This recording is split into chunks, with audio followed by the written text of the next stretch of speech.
Ça fait 10 ans qu'on tourne en boucle.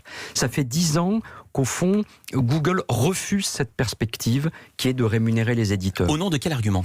Au nom du fait que l'information que nous proposons aux lecteurs doit être gratuite et que nous sommes rémunérés en quelque sorte par l'audience que les internautes nous donnent via le moteur de Google. Simplement, il y a une réalité. 92% des recherches en France sur Internet passent par Google. Il n'y a pas d'autre choix. C'est une entreprise qui a une situation maintenant de monopole de la distribution.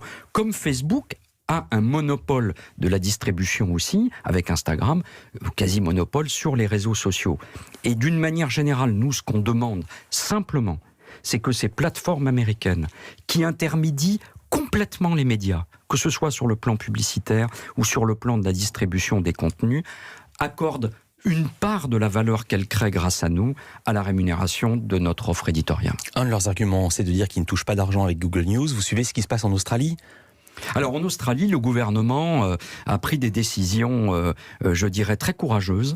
Il a demandé à Google et aux éditeurs de se mettre d'accord sur une rémunération. Il leur a imposé cette discussion et il a menacé, si cette discussion n'aboutit pas, par la loi, de créer cet équivalent de droit voisin en Australie. Et vous avez vu ce qu'a répondu Google. Google qui menace à mots couverts de retirer purement et simplement Google News, voire même Google et YouTube. Alors ce sont les arguments qu'ils ont utilisés il y a un peu plus d'un an. Avec vous ? Oui, et avec les éditeurs européens, quand la directive européenne a été votée. Bon, il n'en a rien été, ce sont évidemment des menaces, mais je crois que ce qui compte pour nous, c'est pas simplement de remporter des victoires symboliques, parce que le temps presse pour nous. J'ai bien compris, ce qui compte pour vous, c'est à un moment donné d'être rémunéré.